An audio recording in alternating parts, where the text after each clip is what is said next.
The movie Iraq for Sale paints a grim picture of how money and lives are being wasted in Iraq by the people hired to help support our troops and rebuild that broken country. Halliburton, Raytheon, Blackwater, Titan, Lockheed Martin, 5 major contractors receiving huge federal contracts. All have been found to have misused taxpayer dollars. All have contributed handsomely to campaign coffers, most of it going to Republicans.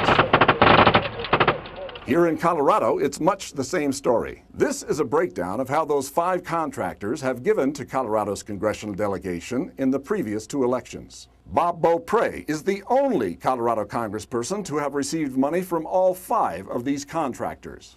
Here is what those contributions bought them. This is an amendment that is very simple. It will prohibit the administration from using the funds in this bill to award new contracts to any company that has overcharged the government by $100 million or more in Iraq. This is how Colorado's representatives voted on the Waxman amendment. It failed by a vote of 228 to 193. Waste and fraud in Iraq go beyond Halliburton and the other examples given in the movie Iraq for Sale. The second largest armed force in Iraq are private security. Consider the Baghdad Embassy. Upon completion, the Baghdad Embassy will be the largest U.S. embassy ever built. The State Department projected it would cost $1.2 billion to build this embassy. The White House tried to pass this large funding request through Congress as emergency supplemental funding. This type of request is usually only used to fund unforeseen emergencies like natural disasters. When an amendment was added to this emergency supplemental funding request to strip funding for the Baghdad Embassy, every member of Colorado's House of Representatives voted in favor of the amendment, except for Congressman Bob Beauprez.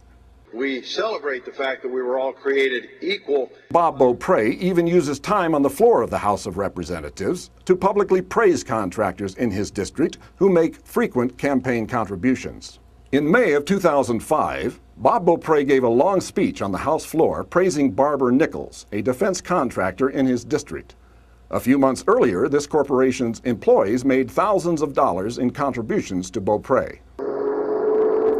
Waste, fraud, and misuse of taxpayer dollars is rampant among the contracts being awarded to help support our troops and rebuild Iraq. Bob Beauprez and other Colorado members of Congress charged with oversight of such contracts are falling down on the job. Representative Henry Waxman summed it up best. Congress isn't doing the serious and important work it must do to protect our troops, rebuild Iraq, look out for American taxpayers. Congress must be more than a cheerleading section for the White House. We owe more to our troops than slapping "I support troops" bumper stickers on our cars and extolling their courage. Instead of wasting time on partisan charades, we should acknowledge and fix the mistakes so that Iraqis can take over and our troops can come home.